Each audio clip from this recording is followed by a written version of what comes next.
जय Malhar news चॅनलच्या सर्व प्रेक्षकांना सपना चौधरीचा नमस्कार। नंदुरबार जिल्ह्यातील अतिदुर्गम असलेल्या धडगाव येथे खासदार श्रीकांत शिंदे यांच्या प्रमुख उपस्थितीत शिवसेनेच्या शिंदे गटाचा मेळावा संपन्न।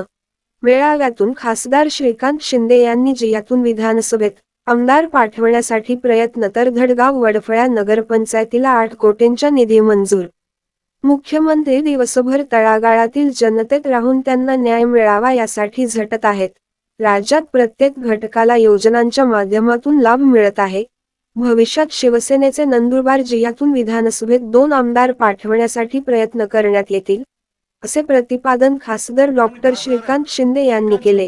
यावेळी त्यांनी शहरी भागातील आदिवासी वस्ती सुधार योजनेअंतर्गत धडगाव वडफळा नगरपंचायतीला 8 कोटींच्या निधीला मंजुरी दिली। शिवसेनेचा शिंदे गटाच्या आदिवासी मेळावा गुरुवारी घेण्यात आला होता। त्याप्रसंगी खासदार डॉक्टर शिंदे बोलत होते। यावेळी व्यासपीठावर उद्योग मंत्री उदय सामंत, बंदरे व खनिकर्म मंत्री दादाजी भुसे, संपर्क प्रमुख तथा माजी आमदार चंद्रकांत रघुवंशी, निरीक्षक राजेश पाटील, जिल्हा प्रमुख ॲडव्होकेट राम रघुवंशी, नगराध्यक्ष धनसिंग पावरा, जिल्हा प्रमुख किरसिंग वसावे, जिल्हा परिषद सदस्य विजय पराडके, पंचायत समितीचे सभापती हिरा पराडके, नंदुरबार पंचायत समिती सभापती दीपमाला भीर, युवा सेना जिल्हा प्रमुख योगेश पाटील आदी उपस्थित होते। यावेळी खासदार श्रीकांत शिंदे यांनी आदित्य ठाकरे यांचे नाव न घेता यांच्यावर टीका करताना म्हणाले, सध्या ते गल्ली बोळात फिरून चावडीवर सभा घेत आहेत। पहिले मोठमोठ्या सभा घ्यायचे, आता 500 लोक जमवायला त्यांना नाकीनऊ येत आहे। संपर्क प्रमुख तथा माजी आमदार चंद्रकांत रघुवंशी म्हणाले की सरकारकडून जे विकास कामे होत आहेत ते आपणच करीत असल्याचे जिल्ह्यात भासवले जात आहे। आदिवासी विकास विभागाला मुख्यमंत्री एकनाथ शिंदे यांच्यामुळेच निधी मिळत आहे। पक्षाने ताकद दिली तर जिल्ह्यात शिवसेनेचे सहज 2 आमदार सहज निवडू शकतील, म्हणजे एकनाथ शिंदे यांना पुन्हा मुख्यमंत्री करण्याची ताकद नंदुरबार जिल्ह्यात आहे। धडगाव नगरपंचायतीत 17 पैकी 13 नगरसेवक शिवसेनेचे निवडून आलेले आहेत। आज त्यांना बसण्यासाठी जागा नाही। सुसज्ज इमारत बनवायला पाहिजे, त्यासाठी शासनाकडे प्रस्ताव पाठवला आहे। गेल्या अनेक वर्षापासून मराठा आरक्षणाचा प्रश्न होता, त्यांना कोणीही आरक्षण द्यायला तयार नव्हतं, परंतु आता कमी कालावधीत संपूर्ण अभ्यास करून 2.5 कोटी मराठ्यांचा सर्वे करून कोर्टात टिकणारे आरक्षण महायुती शासनाने दिल्याचे खासदार डॉक्टर श्रीकांत शिंदे यांनी सांगितले।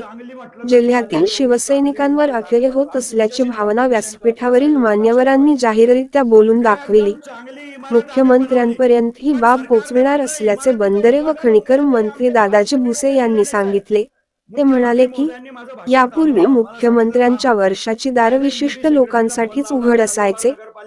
आज आपण जर पाहिलं तर रात्री 3 वाजेपर्यंत शेवटच्या माणसाला भेटल्याशिवाय झोपत नाही। वर्षा बंगल्यावर आता सामान्यातला सामान्य माणूस सुद्धा मुख्यमंत्र्यांना भेटू शकतो। मुख्यमंत्र्यांच्या माध्यमातून आदिवासी विकास विभागात अनेक चांगल्या योजना राबविण्यात येत आहेत। यावेळी उद्योग मंत्री उदय सामंत म्हणाले, मुख्यमंत्री एकनाथ शिंदे यांना अभिप्रेत असलेले शिवसेनेचे कार्य जिल्ह्यात पोहोचवण्याचे काम कार्यकर्त्यांनी करावे। राज्यात उद्योग विभागाच्या माध्यमातून रोजगारासाठी मोठ्या प्रमाणावर प्रयत्न करण्यात येत आहेत। धडगाव प्रतिनिधीसह सपना चौधरी, जय मल्हार न्यूज, नंदुरबार। असं आम्हाला वाटतं आणि आम्ही नगरपालिकेचा प्रस्ताव सुद्धा शासनाकडे दिलाय। आम्हाला स्मशानभूमी नाहीये चांगली धडगाव मध्ये, आणि म्हणून आम्ही 8 कोटी रुपये महाराष्ट्र सरकारकडनं प्रशासकीय इमारत, व्यापारी संकुल आणि स्मशानभूमीसाठी मागितलेले आहेत।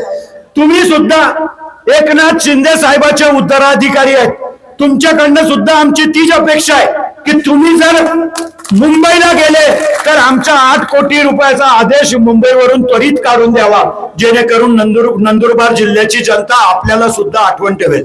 साहेब, पाणी पुरवठा योजनेवर मी तुम्हाला ब्रीफिंग केलंच आहे, मी जास्त बोलणार नाही कारण सगळ्या नेत्यांचे रिपीट व्हायला नको, पण आम्हाला फार त्रास आहे। आम्ही सत्तेमध्ये राहून सुद्धा विरोधी पक्षाची भूमिका बजावतोय, आणि मग ज्या वेळेला लोकसभेची निवडणूक येईल त्यावेळेला तिथून तुम्ही आम्हाला आदेश द्याल की नाही, तुम्ही महायुतीचा उमेदवार निवडून आणा, पण महायुतीचा उमेदवार जर शिवसेनेचे प्रामाणिक नसेल तर त्या उमेदवाराला मदत करायची की नाही हा विचार करावा लागेल। आणि म्हणून भविष्यामध्ये आमच्यामुळे तुम्हाला अडचणी यायला नको, तुम्हाला कुठलीही अडचण येणार नाही. एकनाथ शिंदे साहेबांचा शब्द हा प्रमाण आहे आमच्यासाठी. त्यांनी जे सांगितलं ते करू, पण तरी सुद्धा कुठेतरी मान सन्मान कार्यकर्त्यांना मिळायला पाहिजे याची भावना तुम्ही सुद्धा लक्षात ठेवली पाहिजे. असंख्य अडचणी आहेत, असंख्य अडचणी आहेत. ठक्कर बाप्पाची आमच्या साहेब 90% काम हे आदिवासी खात्याशी निगडीत आहे. आमच्या जिल्ह्यातले बसलेले सगळे लोक आदिवासी विभागाची अंडरपॅन्ट बनियन पासून तर मंगळसूत्रापर्यंत सर्व योजना आदिवासी खात्याच्या आहेत. पण फक्त शिवसेनेचा राहिला तर त्याला त्या योजनेचा लाभ मिळत नाही. ही आमची मुख्य अडचण आहे. आम्ही खोटं बोलत नाही. माझी विनंती आहे, तुम्ही समोरासमोर बसवा. जर माझा एक शब्द बी जर खोटा निघाला तर तुम्ही सांगाल ती शिक्षा चंद्रकांत रघुवंशी भोगून गेली, एवढं मी तुम्हाला सांगतो. आम्ही माझं एकदा असंच विलासराव देशमुख साहेबांसमोर झालं होतं. विलासराव देशमुख साहेबांनी सीएम असताना चीफ सेक्रेटरी पासून तर सर्व सेक्रेटरींची आणि आमचे सह्याद्रीवर मिटिंग घेतली होती. फक्त विलासराव देशमुख साहेबांनी एकच अट टाकली होती की असंसदीय शब्द काही बोलायचा नाही. एकदम प्रामाणिकपणे सगळं भूमिका आपली मांडली. त्याच दिवशी त्यांनी आदेश काढून आम्हाला न्याय दिला होता. आम्हाला तीच अपेक्षा, आमच्यासाठी काही मागत नाही. मी आदिवासी समाजामध्ये जन्माला नाही आलो हे माझं दुर्दैव आहे. नाहीतर मी या जिल्ह्यामध्ये आमदार नाही तर खासदार 100% राहिलो असतो. पण मी या जिल्ह्यामध्ये आदिवासी समाजात जन्माला आलो नाही, पण आदिवासी समाजाच्या सुखदुःखाची जाण आम्हाला आहे. त्यांना मदत करायचं कर्तव्य आमचं आहे. आणि ते मदत करताना आम्हाला जर अडचणी येत असतील, आम्हाला आमच्या परिवाराला एक बी योजना भेटणार नाही आम्हाला माहिती आहे. फक्त आम्हाला त्या योजना आमच्या आदिवासी कार्यकर्त्यांपर्यंत प्रामाणिकपणे पोहोचवायच्या आहेत. आणि त्याच पोहोचवताना आम्ही सत्तेमध्ये असून सुद्धा आम्हाला असंख्य अडचणी येतात. त्याला तुम्ही न्याय द्या. एक मीटिंग मुख्यमंत्री महोदय आणि आपल्या समक्ष लावावी अशी आग्रहाची विनंती करतो. सर, मोलगी जिल्हा निर्मिती महाराष्ट्रात होणार नाही, पण मोलगी तालुका निर्मिती करावी असं आमची बऱ्याच वर्षापासूनची मागणी आहे. मी मुख्यमंत्री महोदयांनाही प्रस्ताव दिलाय. महसूल मंत्री राधाकृष्ण विखे पाटील साहेबांनाही मी भेटून आलोय. फक्त तुम्ही थोडासा धक्का मारला, कारण आमचं कोणीच वाली नाहीये. एक बी आमदार नंदुरबार जिल्ह्यामध्ये शिवसेनेचा नाही, एक बी खासदार बिजदार आमचा नाही. त्याच्यामुळे आम्ही हक्काने कोणाकडे रडायचं, तर तुमच्या सारखेच नेते आहेत आमच्या समोर की ज्यांच्या समोर आम्ही काहीतरी बोलू शकतो. आणि त्याच्यातूनच तुम्ही नंदुरबार जिल्ह्याला दत्तक घ्यावं आणि शिवसेनेच्या कार्यकर्त्यांना न्याय मिळवून द्यावा अशीच आपल्याला विनंती करतो. अक्कलकुवा विधानसभेमध्ये साहेब मागच्या वेळेला शिवसेनेचा उमेदवार होता.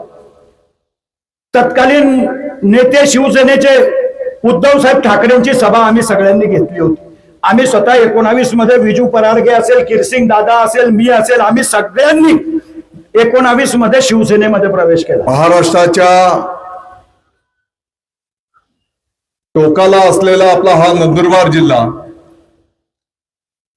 या पर्वत रांगेमध्ये धनुष्य बाणाची शिवसेनेची आदिवासी बांधवांमध्ये असलेली ही ताकद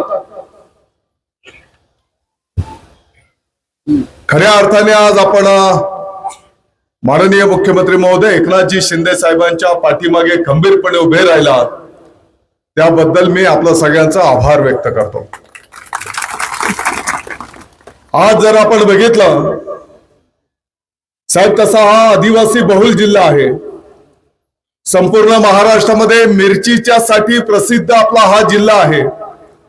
इथला आदिवासी बांधव अतिशय कष्टातून आता स्ट्रॉबेरी सारखं पीक घ्यायला लागलेला आहे. तरी पण काही काळामध्ये पोटाच्या साठी त्याला स्थलांतर करावं लागतंय आणि म्हणून मोठ्या प्रमाणात या भागामध्ये लक्ष देण्याची आवश्यकता आहे. आमच्या या आदिवासी बांधवांना जर शेतीच्या साठी पाणी उपलब्ध करून दिलं तर स्वतःच्या कष्टाने तो अतिशय चांगली शेती निर्माण करू शकतो. हे पाठीमागच्या काळामध्ये मी स्वतः पण बघितलेलं आहे. मी आपल्या सर्वांचा आभार मानित असताना आपण बघितलं असेल की महाराष्ट्राचे मुख्यमंत्री माननीय एकनाथजी शिंदे साहेब ज्यांनी शिवसेना प्रमुखांच्या विचारांचा वारसा घेऊन धर्मवीर आनंदजी दिघे साहेबांचं कार्यतत्परता घेऊन अगदी पहाटेच्या 3-3, 4-4 वाजेपर्यंत काम करण्याचा वसा घेतलेला आहे. त्यांना आशीर्वाद देण्याच्यासाठी आपण इकडे सगळेजण आलेला आहात. आपण बघितलं असेल की यापूर्वी वर्षा बंगल्याची दारं, मुख्यमंत्री महोदयांचं जे घर आहे विशिष्ट लोकांच्यासाठी उघडा असायचा. विशिष्ट लोकांना फक्त वर्षा बंगल्यावर प्रवेश मिळायचा. आज जर आपण बघितलं, रात्रीचे 3-4 वाजू दे, शेवटच्या माणसाला भेटल्याशिवाय माननीय मुख्यमंत्री महोदय झोपायला जात नाहीत. वर्षा बंगल्यावर सामान्यातला सामान्य कार्यकर्ता मुख्यमंत्री महोदयांना थेट भेटू शकतो. आणि म्हणून सतत जनतेमध्ये राहणारा मुख्यमंत्री आपल्याला त्या ठिकाणी मिळालेला आहे. पाठीमागच्या काळामध्ये आपण बघितलं असेल की माननीय मुख्यमंत्री महोदय एकनाथजी शिंदे साहेबांच्या नेतृत्वाखाली आपले आदिवासी बांधव असतील, आपले शेतकरी बांधव असतील, यांच्यासाठी अनेक चांगल्या योजना सरकारच्या वतीने आणल्या गेल्या. 1 रुपयामध्ये पीक विमा योजना, शेतकऱ्याचा जो पीक विम्याचा हिस्सा आहे आता सरकार भरत आहे. ज्या पद्धतीने माननीय पंतप्रधान नरेंद्र मोदी साहेबांनी पीएम किसान दर 4 महिन्याला 2,000 रुपये, वर्षाला 6,000 रुपये शेतकऱ्यांच्या खात्यावर टाकले जायचे, त्याच धर्तीवर आता राज्य सरकारच्या वतीने दर वर्षाला 6,000 रुपये राज्य सरकारच्या वतीने दिले जातात. मला वाटतं की देशातलं पहिलं आपलं सरकार आहे की जे शेतकऱ्यांना अशा पद्धतीने मदत करत आहे. पराडके महाराष्ट्राच्या कानाकोपऱ्यातील गावापर्यंत पोहोचण्याचं काम जे शिंदे साहेब या ठिकाणी करत आहेत. आज महिला या ठिकाणी बसले, त्या महिलांना देखील बसमध्ये जे आहे हे 50% मध्ये मोफत प्रवास जो आहे तो त्या ठिकाणी देण्याचं काम देखील याच सरकारने या ठिकाणी केलं. शेतकऱ्यांना पीक विमा असेल 1 रुपयामध्ये, शेतकऱ्यांना फक्त 1 रुपया भरायचा आहे आणि पीक विम्याचे पूर्ण पैसे जे आहेत हे सरकार त्या ठिकाणी भरत. ज्येष्ठ नागरिकांना 75 वर्षावरील ज्येष्ठ नागरिकांना जे आहे हे पूर्णपणे मोफत जे आहे ते त्या ठिकाणी बसमध्ये प्रवास. पण आता आपण पुन्हा ज्येष्ठ नागरिकांसाठी एक नवीन योजना आणली, त्याचं नाव आहे मुख्यमंत्री वयोश्री योजना. या वयोश्री योजनेमध्ये 65 वर्षावरील सगळ्या ज्येष्ठ नागरिकांना जे आहे हे थेट डीबीटीच्या माध्यमाने जे आहे प्रत्येकाच्या अकाउंट मध्ये 3,000 रुपये थेट टाकण्याचं काम हे सरकार या ठिकाणी करणार. त्याचा GR या ठिकाणी निघाला, काही दिवसामध्ये त्याची अंमलबजावणी होईल. या ठिकाणी आपणही जे वयोश्रीचे जे आहे ते कॅम्प या ठिकाणी रघुवंशी साहेब या ठिकाणी लावावे, जेणेकरून सगळ्या ज्येष्ठ नागरिकांना जे आहे त्यांना कानातली मशीन असेल, डोळ्यात चष्मा असेल, काठी असेल, मानेचा पट्टा असेल, या सगळ्या गोष्टींची आवश्यकता जी आहे ज्येष्ठ नागरिकांना त्या ठिकाणी लागते. तर त्या ठिकाणी या सगळ्या गोष्टी खरेदी करण्यासाठी जे आहे हे त्या ठिकाणी आता तिकडे काही ज्येष्ठ नागरिक बसलेले आहेत, ते सगळी चर्चा करतात, आम्हाला आवश्यकता नाही. ज्येष्ठ नागरिक बोललं की 65 वगैरे आता खूप तेच बोलतो, 65 वर्ष वाटतं का? तेही त्याच ऊर्जेने क्षमतेने आपण सगळे लोक काम करतात. ज्याला आवश्यकता आहे त्याला मी म्हणतोय, तुम्ही ते 3,000 रुपये नाही घेतले, दुसऱ्याच्या अकाउंट मध्ये टाकले तरी पण चांगलं आहे. तेवढा दुसऱ्या लोकांना फायदा देता होईल. लगेच चलबिचल जी आहे ती चालू झाली. पण या ठिकाणी असे वेगवेगळे निर्णय जे आहेत ते आपण या ठिकाणी घेतोय. मगाशी या ठिकाणी सांगण्यात आलं की हा मुख्यमंत्री जो आहे दिवस रात्र या ठिकाणी काम करतो. वर्षा ज्या ठिकाणी मुख्यमंत्री महोदय राहतात त्या ठिकाणी तळागाळातील महाराष्ट्राच्या कानाकोपऱ्यातून येणाऱ्या नागरिकाला भेटण्याचं काम देखील जे आहे ते मुख्यमंत्री महोदय त्या ठिकाणी करतात. आम्ही सगळे त्या ठिकाणी जे लोकांना त्या ठिकाणी भेटण्याचं काम करतो. कोणीही जो आहे तो बाहेरून जर आला लांबून तर त्या ठिकाणी जो आहे तो परत त्याला एवढा लांबून हजारो किलोमीटर आल्यानंतर पुन्हा त्याला जे आहे खाली हात त्या ठिकाणी परत जे आहे ते वर्षावरून जावं लागत नाही. त्या ठिकाणी शिंदे साहेब हे दिवस रात्र त्या ठिकाणी लोकांना भेटत असतात, समस्या सोडवत असतात. सांगायचं तात्पर्य इतकंच आहे की जी जबाबदारी जी आहे शिंदे साहेबांवरती आज आलेली आहे मुख्यमंत्री म्हणून, त्या जबाबदारीचा पूर्णपणे प्रामाणिकतेने जे आहे हे आपल्या तळागाळातील लोकांना न्याय कसा मिळेल ह्याच्यासाठी तेच करत असतात. इथे इर्शालवाडीची घटना सांगितली, त्या इर्शालवाडीमध्ये देखील आदिवासी बांधव जे आहेत ते किती वर्षापासून त्या ठिकाणी राहत होते. तेव्हा ती घटना घडली, तेव्हा महाराष्ट्राचा मुख्यमंत्री जो आहे हा 4-5 किलोमीटर चढून जो आहे तो इर्शालवाडीच्या गडावरती त्या ठिकाणी जातो आणि त्या ठिकाणी जे आहे हे त्या ठिकाणी काय प्रकारे हानी झालेली आहे त्याची पाहणी करतो, त्याच्यामधून जास्तीत जास्त लोकांचा जीव कसा वाचेल याच्यासाठी त्या ठिकाणी स्वतः उभा राहून त्या ठिकाणी प्रयत्न करतो. मला वाटतं महाराष्ट्राने असा मुख्यमंत्री जो आहे तो कधीच या ठिकाणी पाहिला नव्हता. आणि मी आपल्याला सांगतो त्या दिवशी शिंदे साहेबांचा उपवास होता. या सगळ्यांना फसवून जे आहे ते शिंदे साहेब वरती चढायला गेले, पण मध्ये जे आहे हे त्यांना त्या ठिकाणी चक्कर आली, कारण की त्या दिवस गुरुवार होता, गुरुवारी त्यांचा उपवास असतो. आणि त्या दिवशी जे आहे त्या चढण्याच्या ह्याच्यामध्ये त्यांच्या बरोबर जे आहे ते काहीच फळं वगैरे काही नव्हतं त्यांच्याकडे. मध्ये त्यांना चक्कर आली, त्या चक्कर आल्यामुळे जे आहे शिंदे साहेबांना त्या ठिकाणी थोडा वेळ जो आहे तो थांबावा लागला. पण त्या ठिकाणी जे आहे हे त्यांच्याकडे पिण्यासाठी ग्लुकोजची पावडर असेल किंवा फळं असेल या सगळ्या गोष्टी नव्हत्या. त्यांच्याबरोबर डॉक्टर होते, त्या डॉक्टरकडे जे आहे ही ग्लुकोजची जी आहे जी बाटली आपण लावतो ते ग्लुकोजची बॉटल तिकडे होती आणि त्या ग्लुकोजच्या बॉटल मधून ग्लुकोजचं पाणी जे आहे ते त्या ठिकाणी मुख्यमंत्री महोदयांनी प्यायले. थोडा वेळ थांबले आणि त्यांनी सांगितलं नाही की मला आता चक्कर येते, मला आता बरोबर वाटत नाहीये, मी परत खाली जातो. पण हे सगळं स्वतःच्या जीवाची पर्वा न करता थोडा वेळ विश्रांती घेऊन जे आहे पुन्हा जे आहे ते इर्शालवाडीच्या गडाकडे ते निघाले आणि त्या ठिकाणी जे ते स्वतः त्या ठिकाणी गडावरती पोहोचले. असं कोणी पाहिले कधी? काय पडलं होतं? हे सगळे त्यांना सांगत होते की आवश्यकता नाही, आम्ही सगळे लोक आहोत, पदाधिकारी आहेत त्या ठिकाणी, अधिकारी आहेत त्या ठिकाणी, काम करताय. पण नाही.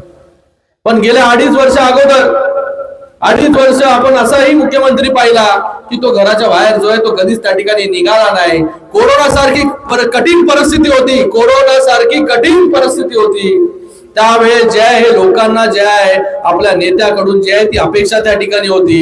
पण त्या ठिकाणी आपल्या म्हणजे नेता तर ठीक आपला नेता होता, पण या महाराष्ट्र राज्याचं सगळ्यात प्रमुख पद जे आहे हे त्यांच्याकडे होतं. आणि तेव्हा काय केलं? तेव्हा 2.5 वर्ष जे आहे हे घरात बसले आणि त्या ठिकाणी जे आहे हे फक्त कोरडी आश्वासनं देण्याचं काम त्या ठिकाणी केलं. गरम पाणी प्या, थंड पाणी प्या, सोशल डिस्टन्सिंग ठेवा, अमुक ठेवा, तमुक ठेवा.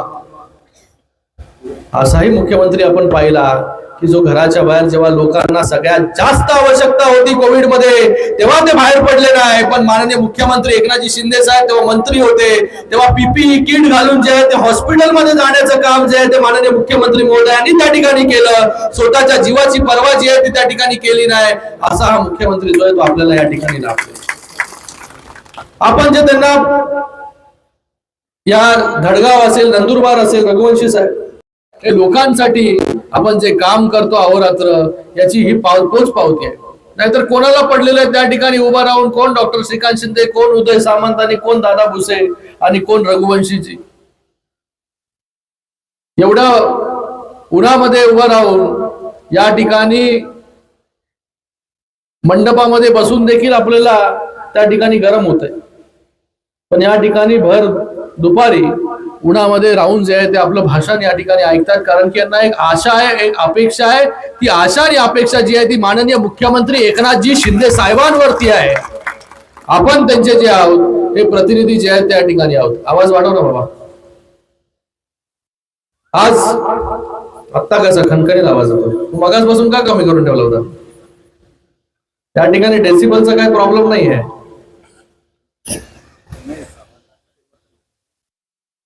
या ठिकाणी एवढ्या मोठ्या संख्येमध्ये सगळे उपस्थित झालात.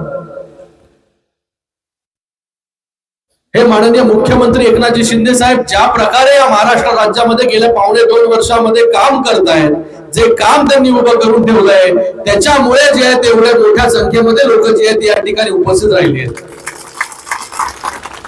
लोकांना आशा आहे की या माणसाकडे गेल्यानंतर आमच्या समस्या सुटते.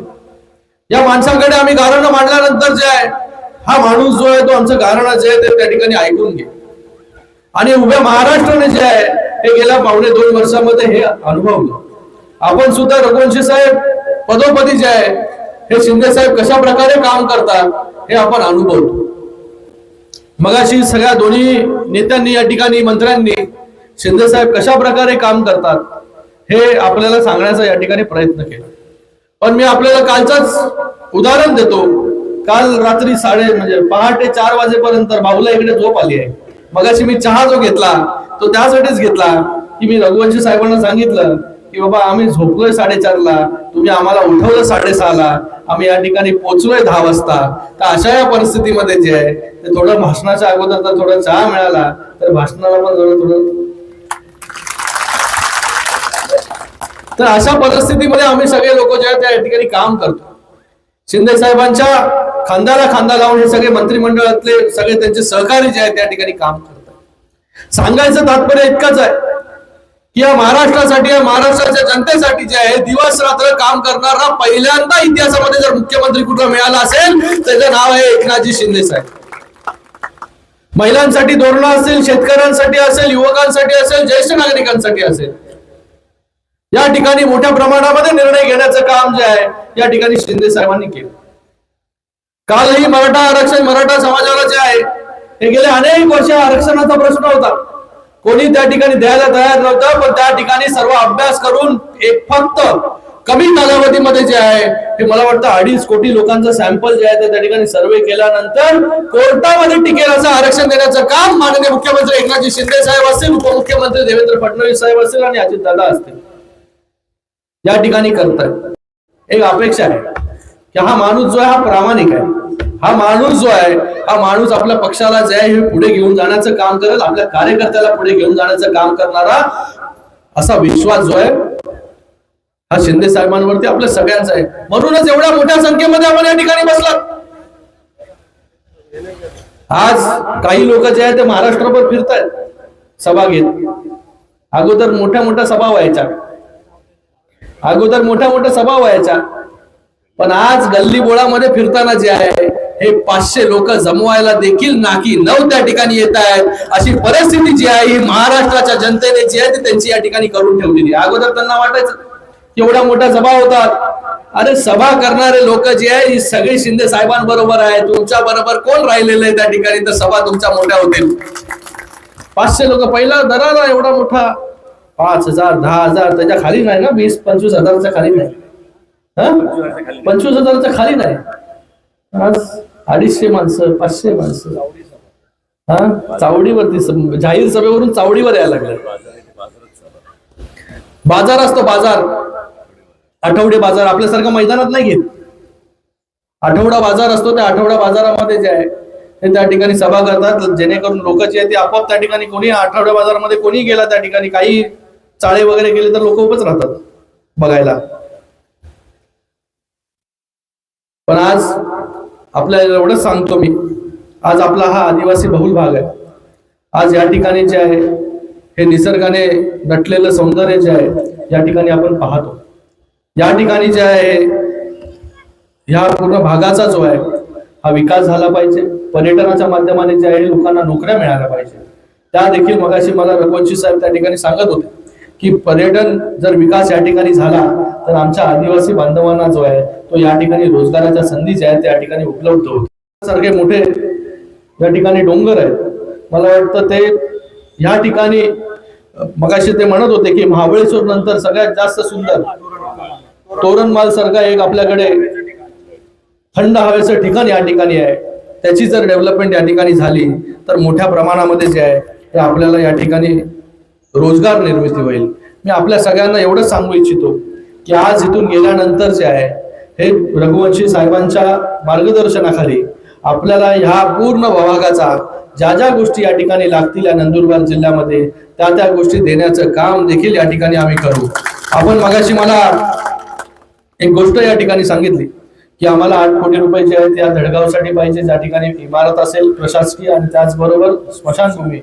मी आपल्याला या ठिकाणी सांगतो की गेल्या वेळेस माननीय मुख्यमंत्री महोदयांनी नंदुरबार मध्ये आपल्याला जे आहे ते 3 मिनिटांमध्ये त्या ठिकाणी ते मुख्यमंत्री महोदय आहेत, त्यांनी आदेश दिला की ते 3 मिनिटं का 1 मिनिटामध्ये येऊ शकतात. पण आपल्याला मी सांगतो आता इथून मी धुळ्याला जाणार आहे, धुळ्यावरून मुंबईला जाणार आहे. मुंबईला जायच्या अगोदर जो आहे हा रघुवंशी साहेबांकडे जो आहे तो GR जो आहे तो त्यांच्याकडे येऊन जाईल त्या 8 कोटी रुपयाचं एवढं आश्वासन देखील मी आपल्याला या ठिकाणी देतो. मुंबई महाराज की जय भवानी, मुंबईला पोहोचल्यावर नाही, मुंबईला पोहोचण्याच्या अगोदर ऐकलं ना मी, म्हणूनच घोषणा दिली. त्याचबरोबर मुलगी तालुक्याचा विषय या ठिकाणी असेल. त्याचबरोबर ठक्कर बाप्पा योजनेमधून आपल्याला निधीचा विषय असेल, पाणी योजना जी आहे, मी मगाशीच आता खरगे साहेबांशी बोललो, जे प्रधान सचिव आहेत, त्यांना सांगितलं लगेचच्या लगेच जे आहे या ठिकाणी जे फॉरेस्टचे ऑफिसर कोण असतील आणि त्याचबरोबर पाणी योजनेचे जे सेक्रेटरी असतील आणि फॉरेस्टचे सेक्रेटरी असतील तर त्यांना लगेचच त्या ठिकाणी बोलून घ्या आणि ही जी पाणी योजना थांबलेली आहे ती पाणी योजना जी आहे ही लवकरात लवकर जी आहे ही चालू करा. कारण की या पाणी योजनेच्या माध्यमाने जे आहे आपल्याला या पूर्ण भागाला जे आहे हे मोठ्या प्रमाणामध्ये शेतीला देखील आणि पिण्याला पाणी देखील जे आहे ते आपल्याला या ठिकाणी मिळणार.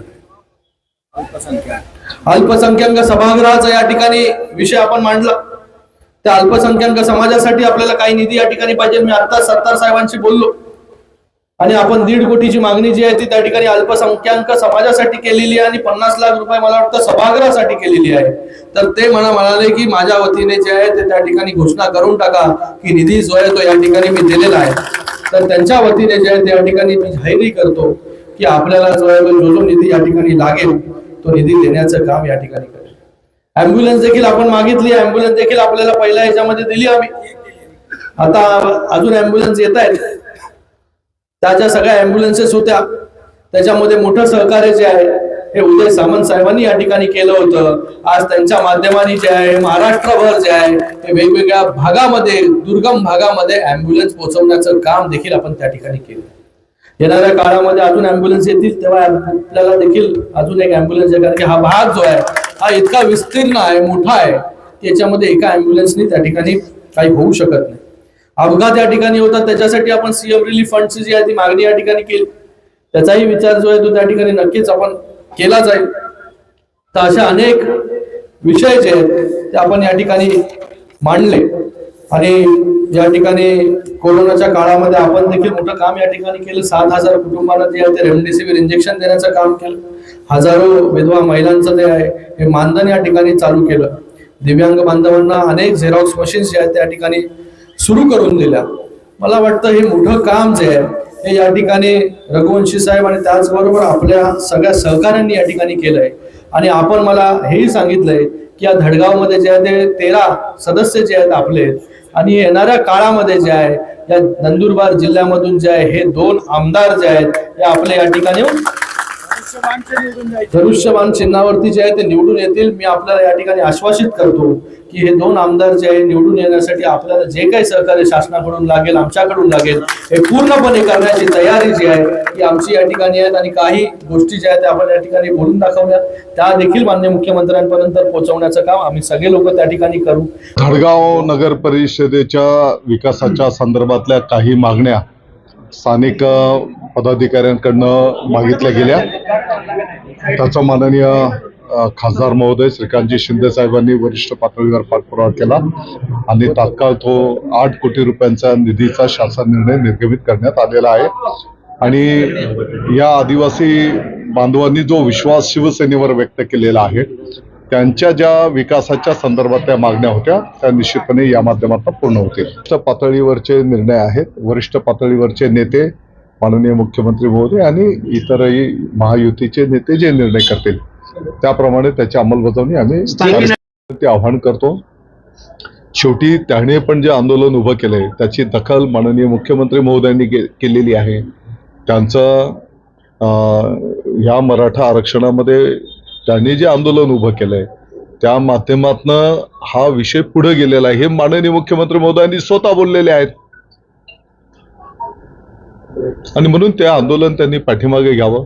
उलट हे विषय पुढे कसे नेता येतील, त्याची अंमलबजावणी प्रभावी कशी करता येईल यासाठी त्यांनी सहकार्य करावं. जरांगे पाटील साहेबांना विनंती, आव्हान आहे, त्यांनी ज्या काही मागण्या केलेल्या होत्या, ज्या मराठा समाजाच्या बांधवांच्या पूर्वजांच्या 1957च्या पूर्वीच्या ज्या कुणबी नोंदी आहेत त्यांना त्या ठिकाणी ओबीसी मधनं आरक्षण मिळालं पाहिजे. आपण बघितलं असेल की माननीय मुख्यमंत्री महोदय एकनाथजी शिंदे साहेबांनी संपूर्ण राज्यामध्ये सर्व शासकीय यंत्रणा पाठीमागच्या काळामध्ये कामाला लावून लाखो नोंदींचा सुमोठो सरकारने शोध घेतला आणि त्या ठिकाणी त्या कुटुंबाच्या वारसांना म्हणजे लाखोच्या संख्येने त्या ठिकाणी ओबीसी कुणबीचं प्रमाणपत्र त्या ठिकाणी प्राप्त झालेलं आहे. आणि म्हणून याच्या व्यतिरिक्त ज्यांच्याकडे पुरावेच नाहीत तर अशाही मराठा समाजाच्या बांधवांच्याही गोरगरिबांना जे आर्थिकदृष्ट्या मागासलेले आहेत त्यांनाही त्या ठिकाणी शिक्षणामध्ये नोकरीमध्ये प्राधान्य मिळालं पाहिजे, आरक्षण मिळालं पाहिजे. ही काही आजचं नाही, गेल्या अनेक वर्षांच्या पासूनची मागणी होती आणि माननीय सर्वोच्च न्यायालयामध्ये काही मुद्द्यांवर जी फेटाळली गेलेली होती त्या फेटाळलेल्या मुद्द्यांचा अभ्यास करून त्या ठिकाणी संपूर्ण राज्यामध्ये सर्वेक्षणाचा ड्राईव्ह राबवून साधारणतः 2.5-3 लाखाच्या पुढे शासकीय यंत्रणा कामाला लावून वॉर फुटिंगवर रात्रंदिवस मेहनत करून साधारणतः 2-2.5 कोटी मराठा समाजाच्या कुटुंबांचं सर्वेक्षण करून तो अहवाल सादर करण्यात आला आणि त्या अहवालाच्या आधारावर 10% मराठ्यांना आरक्षण देण्यात आलेलं आहे. मला वाटतं की एक प्रकारे मराठा समाजाच्या आरक्षणाचा विषय मार्गी लागलेला आहे. आता जे काही माननीय सर्वोच्च न्यायालयामध्ये क्युरेटिव्ह पिटिशन आहे त्या ठिकाणी या सर्व गोष्टींचं मांडणी करून त्या ठिकाणी त्याच्यावर शिक्कामोर्तब होईल. उलट याचा आनंदोत्सव आपण सगळ्यांनी साजरा केला पाहिजे.